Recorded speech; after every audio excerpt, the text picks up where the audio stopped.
Smart hit circle YouTube ಚಾನಲ್ಗೆ ನಿಮಗೆಲ್ಲರಿಗೂ ಸ್ವಾಗತ. ಸ್ನೇಹಿತರೆ, ಇಂದಿನ ವಿಡಿಯೋದಲ್ಲಿ ನಾವು ಮೇ 9 ಹಾಗೂ ಮೇ 10ರ ಪ್ರಚಲಿತ ಘಟನೆಗಳ ಪ್ರಶ್ನೋತ್ತರಗಳನ್ನು ಈ ಒಂದು ವಿಡಿಯೋದಲ್ಲಿ ನೋಡ್ತಾ ಹೋಗೋಣ. ಈ ಒಂದು ವಿಡಿಯೋನ ಆರಂಭ ಮಾಡೋಕ್ಕಿಂತ ಮುಂಚೆ ನಮ್ಮ ಚಾನಲ್ಗೆ ಯಾರಾದರೂ ಹೊಸದಾಗಿ ಭೇಟಿ ನೀಡ್ತಾ ಇದ್ರೆ ನಮ್ಮ ಚಾನಲ್ಗೆ ಸಬ್ಸ್ಕ್ರೈಬ್ ಮಾಡ್ಕೊಳ್ಳಿ. ಅದರ ಪಕ್ಕದಲ್ಲಿ ಬೆಲ್ ಐಕಾನ್ ಕೂಡ ಬರುತ್ತೆ, ಅದನ್ನು ಕೂಡ ಕ್ಲಿಕ್ ಮಾಡಿ.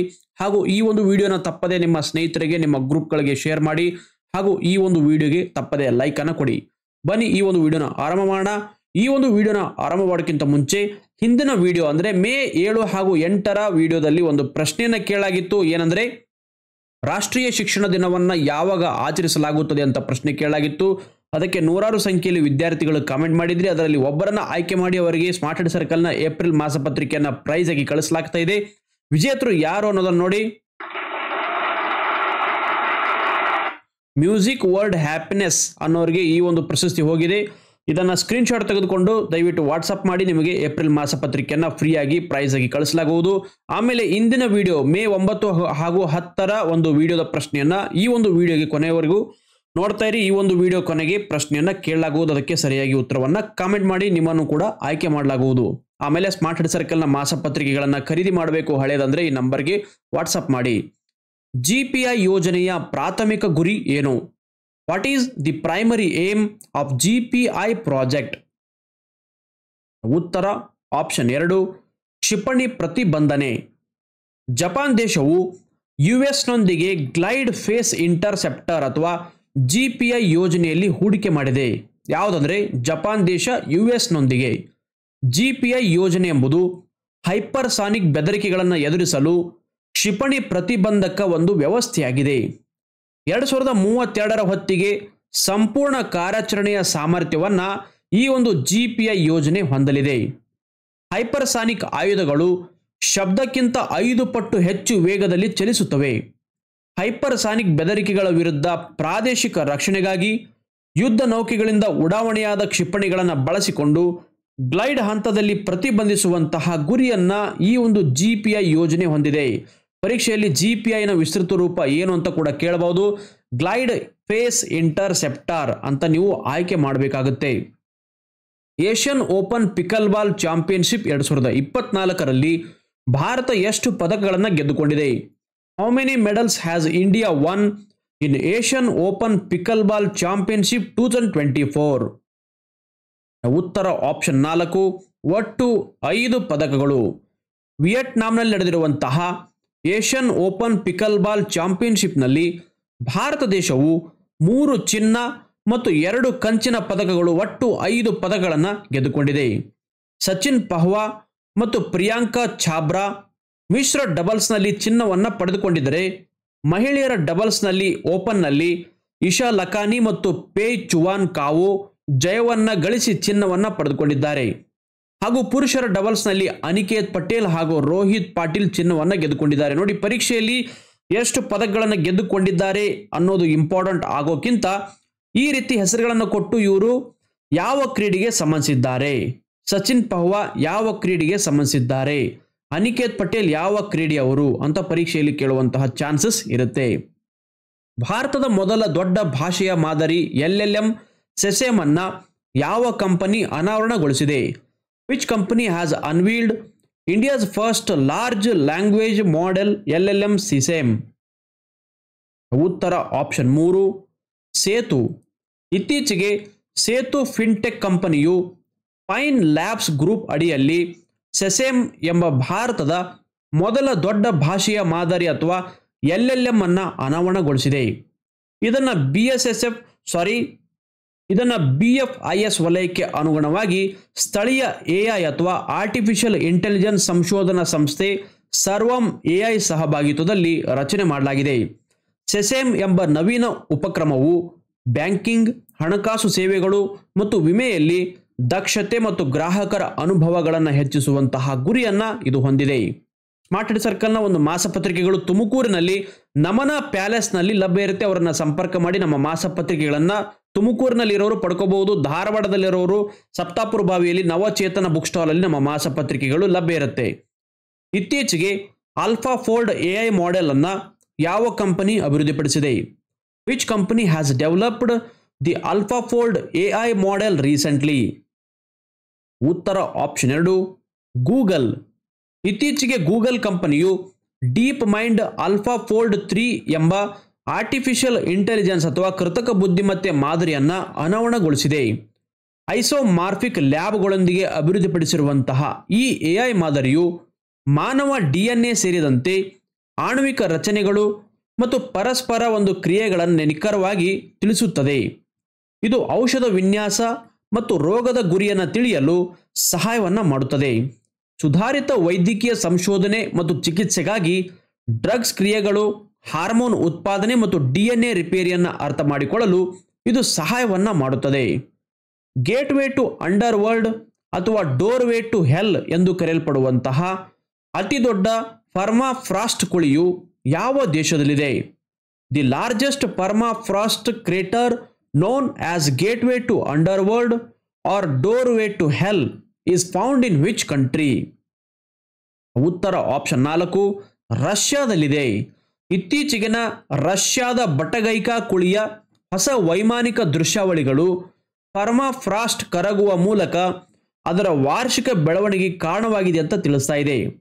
ಗೇಟ್ವೇ ಟು ಅಂಡರ್ವರ್ಲ್ಡ್ ಅಥವಾ ಡೋರ್ವೇ ಟು ಹೆಲ್ ಎಂದು ಕರೆಯಲ್ಪಡುವಂತಹ ಇದು ಜಾಗತಿಕವಾಗಿ ಅತಿ ದೊಡ್ಡ ಪರ್ಮಾಫ್ರಾಸ್ಟ್ ಕುಳಿಯಾಗಿದೆ. ಪರ್ಮಾಫ್ರಾಸ್ಟ್ ಅಂದರೆ ಫ್ರೀಸ್ ಆಗಿರುತ್ತೆ, ಐಸ್ ಆಗಿರುತ್ತೆ. ಇದು ರಷ್ಯಾದ ಸೈಬೀರಿಯಾದಲ್ಲಿದ್ದು ಪರ್ಮಾಫ್ರಾಸ್ಟ್ ಅನ್ನು ಕರಗುವ ಮೂಲಕ ರೂಪುಗೊಂಡಿದೆ. ಅರಣ್ಯನಾಶ ಮತ್ತು ಹವಾಮಾನ ಬದಲಾವಣೆಯಿಂದ ಇದರ ವಿಸ್ತೀರ್ಣ ಬೆಳವಣಿಗೆಗೆ ವೇಗಗೊಂಡಿದೆ. ಗಾಜಾ ಪಟ್ಟಿ ಮತ್ತು ಈಜಿಪ್ಟ್ ನಡುವಿನ ಏಕೈಕ ಗಡಿಯಾಗಿರುವಂತಹ ರಫಾ ಗಡಿಯನ್ನ ಯಾವ ದೇಶದ military ವಶಪಡಿಸಿಕೊಂಡಿದೆ? Which country's military has captured the Rafah border, the only border between Gaza Strip and Egypt? ಉತ್ತರ ಆಪ್ಷನ್ 3 ಇಸ್ರೇಲ್ ದೇಶದ ಮಿಲಿಟರಿ ವಶಪಡಿಸಿಕೊಂಡಿದೆ. ಗಾಜಾ ಪಟ್ಟಿ ಮತ್ತು ಈಜಿಪ್ಟ್ ದೇಶಗಳ ನಡುವಿನ ಏಕೈಕ ಗಡಿಯಾಗಿರುವಂತಹ ರಫಾ ಗಡಿಯನ್ನ ಇಸ್ರೇಲ್ ದೇಶದ ಮಿಲಿಟರಿ ಇತ್ತೀಚೆಗೆ ವಶಪಡಿಸಿಕೊಂಡಿದೆ. 55 ಸದಸ್ಯ ರಾಷ್ಟ್ರಗಳನ್ನು ಒಳಗೊಂಡಿರುವಂತಹ ಆಫ್ರಿಕನ್ ಯೂನಿಯನ್ ದಕ್ಷಿಣ ಗಾಜಾದ ರಫಾ ಗಡಿಯ ಆಕ್ರಮಣ ಮಾಡಿದ ಇಸ್ರೇಲಿ ಮಿಲಿಟರಿಯನ್ನ ಖಂಡನೆ ಮಾಡಿದೆ. ಈ ಸಂಘರ್ಷದ ಮಾರಣಾಂತಿಕ ಉಲ್ಬಣವನ್ನು ನಿಲ್ಲಿಸಲು ಅಂತಾರಾಷ್ಟ್ರೀಯ ಸಮುದಾಯವನ್ನು ಒತ್ತಾಯಿಸ್ತಾ ಇದೆ. 2002ರಲ್ಲಿ ಸ್ಥಾಪಿತವಾಗಿರುವಂತಹ ಆಫ್ರಿಕನ್ ಯೂನಿಟಿ ಸಂಘಟನೆ OAU ಆಫ್ರಿಕನ್ ಯೂನಿಯನ್ ಅಥವಾ AU ಎಂದು ಮರುನಾಮಕರಣವಾಯಿತು. ಆಫ್ರಿಕನ್ ಯೂನಿಯನ್ ಎಂಬುದು ಆಫ್ರಿಕನ್ ರಾಷ್ಟ್ರಗಳ ನಡುವೆ ಏಕತೆ, ಸಹಕಾರ ಮತ್ತು ಅಭಿವೃದ್ಧಿಯನ್ನು ಬೆಳೆಸುವಂತಹ ಗುರಿಯನ್ನು ಹೊಂದಿದೆ.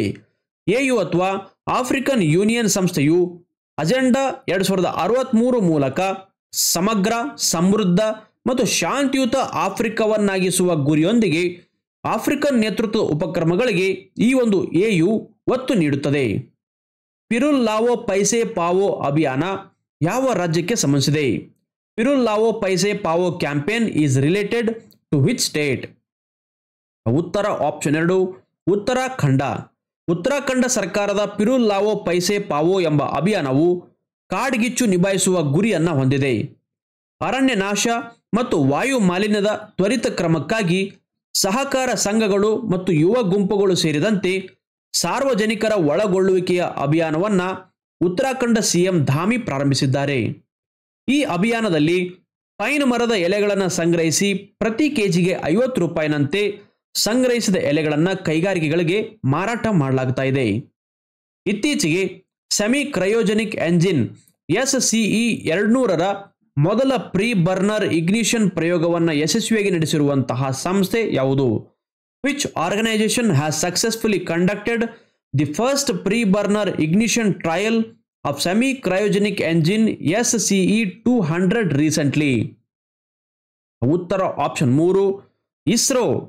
ಭಾರತೀಯ ಬಾಹ್ಯಾಕಾಶ ಸಂಶೋಧನಾ ಸಂಸ್ಥೆ ಇಸ್ರೋ ಸೆಮಿ ಕ್ರಯೋಜೆನಿಕ್ ಎಂಜಿನ್ ಅಥವಾ SCE 200ರ ಮೊದಲ ಪ್ರೀ ಬರ್ನರ್ ಇಗ್ನಿಷನ್ ಪ್ರಯೋಗವನ್ನು ಮಹೇಂದ್ರಗಿರಿಯ IPRCಯಲ್ಲಿರುವಂತಹ ಸೆಮಿ ಕ್ರಯೋ ಇಂಟಿಗ್ರೇಟೆಡ್ ಎಂಜಿನ್ ಪರೀಕ್ಷಾ ಸೌಲಭ್ಯದಲ್ಲಿ ಯಶಸ್ವಿಯಾಗಿ ನಡೆಸಿದೆ.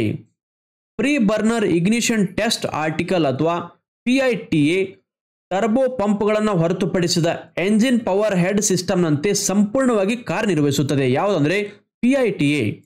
ಪ್ರೀ ಬರ್ನರ್ ಸರಾಗವಾಗಿ ಮತ್ತು ನಿರಂತರವಾಗಿ ಉರಿಯುವಿಕೆಯನ್ನು ಈ ಪರೀಕ್ಷೆಯು ಖಚಿತಪಡಿಸಿದೆ. ವಿಕ್ರಮ್ ಸಾರಾಭಾಯ್ ಬಾಹ್ಯಾಕಾಶ ಕೇಂದ್ರ ಅಥವಾ VSSC ಸೆಮಿ ಕ್ರಯೋಜೆನಿಕ್ ಎಂಜಿನ್ ಅನ್ನು ಉರಿಸಲು ಆರಂಭಿಕ ಇಂಧನ ಆಂಪೂಲನ್ನು ರಚನೆ ಮಾಡಿದ್ದು ಇದು ಟ್ರೈಥೈಲಾಲ್ಯೂಮಿನಿಯಂ ಮತ್ತು ಟ್ರೈಥೈಲ್ಬೋರಾನ್ ಸಂಯೋಜನೆಯನ್ನ ಒಳಗೊಂಡಿದೆ. ಇಸ್ರೋದ 2000 KN ಸೆಮಿ ಕ್ರಯೋಜೆನಿಕ್ ಎಂಜಿನ್ನಲ್ಲಿ ಈ ಆಂಪೂಲ್ ಅನ್ನು ಮೊದಲ ಬಾರಿಗೆ ಬಳಸಲಾಗಿದೆ. ನೋಡಿ, ಇಂದಿನ ಪ್ರಶ್ನೆ ಮೇ 9 ಹಾಗೂ 10 ಸ್ಮಾರ್ಟ್ ಹೆಡ್ ಸರ್ಕಲ್ನ ಪ್ರಶ್ನೆ. ಇದಕ್ಕೆ ಸರಿಯಾಗಿ ಉತ್ತರ ನೀಡಿದವರಿಗೆ ಒಬ್ಬರನ್ನ ಆಯ್ಕೆ ಮಾಡಿ ಅವರಿಗೆ ಸ್ಮಾರ್ಟ್ ಹೆಡ್ ಸರ್ಕಲ್ನ ಏಪ್ರಿಲ್ ಮಾಸಪತ್ರಿಕೆಯನ್ನ ಪ್ರೈಸ್ ಆಗಿ ನಿಮ್ಮ ಮನೆ ಬಾಗಿಲಿಗೆ ಕಳಿಸಲಾಗುವುದು. ಪ್ರಶ್ನೆ ಏನಿದೆ ಎಂಬುದನ್ನು ನೋಡಿ. ಪ್ರಸ್ತುತ ದೆಹಲಿಯ ಮುಖ್ಯಮಂತ್ರಿ ಯಾರು? ಇನ್ನೊಮ್ಮೆ ಹೇಳ್ತೇನೆ, ಪ್ರಸ್ತುತ ದೆಹಲಿಯ ಮುಖ್ಯಮಂತ್ರಿ ಯಾರು? ಓಕೆ, ಈ ಒಂದು ಪ್ರಶ್ನೆಗೆ ಸರಿಯಾಗಿ ಉತ್ತರವನ್ನ ಕಾಮೆಂಟ್ ಮಾಡಿ. ನೋಡೋಣ ಎಷ್ಟು ಜನ ಸರಿಯಾಗಿ ಉತ್ತರವನ್ನ ಕಾಮೆಂಟ್ ಮಾಡ್ತಾರೆ ಅಂತ. ಅದರಲ್ಲಿ ಒಬ್ಬರನ್ನ ಆಯ್ಕೆ ಮಾಡಿ ಅವರಿಗೆ ಪ್ರೈಸ್ ಅನ್ನ ಕಳಿಸಲಾಗುವುದು. ಮುಂದಿನ ಪ್ರಶ್ನೆ ನೋಡಿ. IPL ನ T20ಯಲ್ಲಿ 350 ವಿಕೆಟ್ಗಳನ್ನು ಪಡೆದಿರುವಂತಹ ಮೊದಲ ಭಾರತೀಯ ಬೌಲರ್ ಯಾರು? Who is the first Indian bowler to take 350 wickets in T20 of IPL? ಉತ್ತರ ಆಪ್ಷನ್ 4 ಯಜುವೇಂದ್ರ ಚಾಹಲ್. ರಾಜಸ್ಥಾನ್ ರಾಯಲ್ಸ್ನ ಚಾಣಕ್ಷ ಲೆಗ್ ಸ್ಪಿನ್ನರ್ ಯಜುವೇಂದ್ರ ಚಾಹಲ್ ಅವರು IPL ನ T20ಯಲ್ಲಿ 350 ವಿಕೆಟ್ಗಳನ್ನು ಪಡೆದಿರುವಂತಹ ಮೊದಲ ಭಾರತೀಯ ಬೌಲರ್ ಆಗಿ ಹೊರಹೊಮ್ಮಿದ್ದಾರೆ. T20 ಕ್ರಿಕೆಟ್ನಲ್ಲಿ ಅತಿ ಹೆಚ್ಚು ವಿಕೆಟ್ ಪಡೆದವರ ಸಾರ್ವಕಾಲಿಕ ಪಟ್ಟಿಯಲ್ಲಿ 11ನೇ ಸ್ಥಾನವನ್ನ ಚಾಹಲ್ ಪಡೆದುಕೊಂಡಿದ್ದಾರೆ. ಇತ್ತೀಚೆಗೆ ಗಗನ್ ಶಕ್ತಿ 2 ಜಂಟಿ ವ್ಯಾಯಾಮವನ್ನ ಯಾವ ರಾಜ್ಯದಲ್ಲಿ ನಡೆಸಲಾಗಿದೆ? ಗಗನ್ ಶಕ್ತಿ 2 joint exercise was conducted in which state recently? ಉತ್ತರ ಆಪ್ಷನ್ 3 ಪಂಜಾಬ್ನಲ್ಲಿ. ಭಾರತೀಯ ಸೇನೆಯ ಖಾರ್ಗಾ ಕಾರ್ಪ್ಸ್ ಪಂಜಾಬ್ನಲ್ಲಿ ಭಾರತೀಯ ವಾಯುಪಡೆಯೊಂದಿಗೆ ಗಗನ್ ಸ್ಟ್ರೈಕ್ 2 ಎಂಬ 3 ದಿನಗಳ ಜಂಟಿ ವ್ಯಾಯಾಮವನ್ನು ನಡೆಸಿದೆ. ಅಪಾಚೆ ಹೆಲಿಕಾಪ್ಟರ್ಗಳು ಮತ್ತು ಅನ್ಮ್ಯಾನ್ಡ್ ಏರಿಯಲ್ ವೆಹಿಕಲ್ಗಳಂತಹ ಸ್ವತ್ತುಗಳನ್ನು ಬಳಸಿಕೊಂಡು ವ್ಯಾಯಾಮವನ್ನು ನಡೆಸಲಾಗ್ತಾ ಇದೆ. ಸ್ಮಾರ್ಟ್ ಹೆಡ್ ಸರ್ಕಲ್ನ ಮಾಸಪತ್ರಿಕೆಗಳನ್ನು ಹಳೆಯ ಮಾಸಪತ್ರಿಕೆಗಳು 2023ರ ಆಗಸ್ಟ್ನಿಂದ 2024ರ ಏಪ್ರಿಲ್ವರೆಗೆ ಮಾಸಪತ್ರಿಕೆಗಳು ನಿಮಗೆ ಪೋಸ್ಟ್ ಮೂಲಕ ನಿಮ್ಮ ಮನೆ ಬಾಗಿಲಿಗೆ ಬೇಕಂದ್ರೆ ಈ ನಂಬರ್ಗೆ ವಾಟ್ಸಪ್ ಮಾಡಿ ನೇರವಾಗಿ ನಮ್ಮ ಕಚೇರಿಯಿಂದ ನೀವು ಪಡ್ಕೋಬಹುದಾಗಿದೆ. ಆಮೇಲೆ ರಾಜ್ಯಾದ್ಯಂತ ನಿಮ್ಮ ಹತ್ತಿರದ ಬುಕ್ ಸ್ಟೋರ್ಗಳಲ್ಲಿ ನಮ್ಮ ಮಾಸಪತ್ರಿಕೆ ಲಭ್ಯ ಇರುತ್ತೆ. ಒಮ್ಮೆ ಬುಕ್ ಸ್ಟೋರ್ ಲಿಸ್ಟ್ ಅನ್ನು ಹೇಳ್ತೀನಿ, ಫಾಸ್ಟ್ ಆಗಿ ನೋಡ್ತಾ ಹೋಗಿ. ನಿಮ್ಮ ಊರಿದ್ರೆ ಅಲ್ಲಿ ಕ್ಯಾಪ್ಚರ್ ಮಾಡ್ಕೊಳ್ಳಿ, ಅಲ್ಲಿ ಹೋಗಿ ತಗೊಳ್ಳಿ. ಬಳ್ಳಾರಿ SP ಬುಕ್ ಹೌಸ್ ಹಾಗೂ ಚೈತನ್ಯ ಏಜೆನ್ಸೀಸ್, ಬೆಳಗಾವಿಯಲ್ಲಿ ಗೋಂದಾಳಿ ಗಲ್ಲಿಯಲ್ಲಿ ವಿಜಯಲಕ್ಷ್ಮಿ ಬುಕ್ ಸ್ಟಾಲ್ ಹಾಗೂ ದಾಮನೇಕರ್ ಬುಕ್ ಏಜೆನ್ಸಿ, ಬೆಳಗಾವಿಯಲ್ಲಿ ಸೆಂಟ್ರಲ್ ಬಸ್ ಸ್ಟ್ಯಾಂಡ್ ಹತ್ರ ಶೆಟ್ಟಿ ಗಲ್ಲಿಯಲ್ಲಿ ಚಾಲುಕ್ಯ ಬುಕ್ ಹೌಸ್ನಲ್ಲಿ, ಆಮೇಲೆ ಬೆಂಗಳೂರಿನಲ್ಲಿ ವಿಜಯನಗರದಲ್ಲಿ ಯೋಗಿ ಬುಕ್ ಹೌಸ್, ಆಮೇಲೆ ವಿಜಯನಗರದಲ್ಲಿ ಬಸವೇಶ್ವರ ಕಾಲೇಜ್ ಅಪೋಸಿಟ್ ನಲ್ಲಿ BTL ಬುಕ್ ಹೌಸ್, ಆಮೇಲೆ ಬೆಂಗಳೂರಿನಲ್ಲಿ ವಿಜಯನಗರದಲ್ಲಿ ರಾಘವೇಂದ್ರ ಬುಕ್ ಸ್ಟಾಲ್, ಆಮೇಲೆ ಹಂಪಿ ನಗರದಲ್ಲಿ ಭಾವನಾ ಬುಕ್ ಸ್ಟಾಲ್, ಬೆಂಗಳೂರಿನಲ್ಲಿ ಅವೆನ್ಯೂ ರೋಡಲ್ಲಿ ಸತ್ಯಂ ಎಂಟರ್ಪ್ರೈಸಸ್ ಹಾಗೂ ಅವೆನ್ಯೂ ರೋಡಲ್ಲಿ ಎಲ್ಲ ಕಡೆ, ಆಮೇಲೆ ಚಿತ್ರದುರ್ಗದಲ್ಲಿ ಹರಿಶಂಕರ್ ಬುಕ್ ಸ್ಟಾಲ್ ಹಾಗೂ ABC ಬುಕ್ ಸ್ಟಾಲ್, ದಾವಣಗೆರೆಯಲ್ಲಿ ರೇಣುಕಾ ಬುಕ್ಸ್ ಅಂಡ್ ಸ್ಟೇಷನರಿ, ಧಾರವಾಡದಲ್ಲಿ ಶ್ರೀನಗರ್ ಸರ್ಕಲ್ನಲ್ಲಿ ಗಣೇಶ್ ವಾಚ್ ಸೆಂಟರ್ ಹಾಗೂ ಸಪ್ತಾಪುರದಲ್ಲಿ ನವಚೇತನ ಬುಕ್ ಸ್ಟಾಲ್, ಹೊಸಪೇಟೆಯಲ್ಲಿ ಶಾರದಾ ಬುಕ್ ಸ್ಟಾಲ್, ಕಲಬುರಗಿಯಲ್ಲಿ ಸಿದ್ಧಲಿಂಗೇಶ್ವರ ಬುಕ್ ಸ್ಟಾಲ್, ಕೋಲಾರದಲ್ಲಿ ರಮ್ಯಾ ಬುಕ್ ಸ್ಟೋರ್, ಕೊಳ್ಳೇಗಾಲದಲ್ಲಿ ಬಸ್ ಸ್ಟ್ಯಾಂಡ್ ಹತ್ರ ಸುರೇಂದ್ರ ಬುಕ್ ಸ್ಟಾಲ್, ಆಮೇಲೆ ಕೊಪ್ಪಳದಲ್ಲಿ ಮುರಳಿ ಬುಕ್ ಸ್ಟಾಲ್, ಮಂಡ್ಯದಲ್ಲಿ ರವಿ ಬುಕ್ ಸ್ಟೋರ್, ಮಂಗಳೂರಿನಲ್ಲಿ ಹೊಸ KSRTC ಬಸ್ ಸ್ಟ್ಯಾಂಡ್ನಲ್ಲಿ ಶ್ರೀರಾಮ್ ಬುಕ್ ಏಜೆನ್ಸಿ, ಆಮೇಲೆ ಮೈಸೂರಿನಲ್ಲಿ ಮಂಜುನಾಥ್ ಬುಕ್ ಸ್ಟೋರ್ ಹಾಗೂ Vasavi book stall, Saraswati book stall, stop in stop book stall,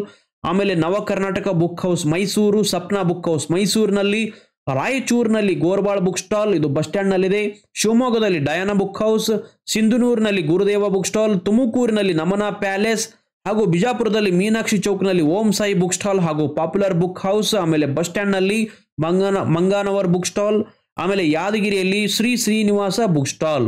okay, ಇಲ್ಲಿ ನಮ್ಮ ಮಾಸಪತ್ರಿಕೆಗಳು ಲಭ್ಯ ಇರುತ್ತೆ. ಆಮೇಲೆ ಬೆಂಗಳೂರಿನಲ್ಲಿ ಪರ್ಟಿಕ್ಯುಲರ್ ಆಗಿ ಎಲ್ಲೆಲ್ಲಿ ಲಭ್ಯ ಇರುತ್ತೆ ಅನ್ನೋ ಲಿಸ್ಟ್ ಅನ್ನು ಇಲ್ಲಿ ಕೊಡಲಾಗಿದೆ, ಯಾಕಂದ್ರೆ ಬೆಂಗಳೂರು ದೊಡ್ಡೂರು.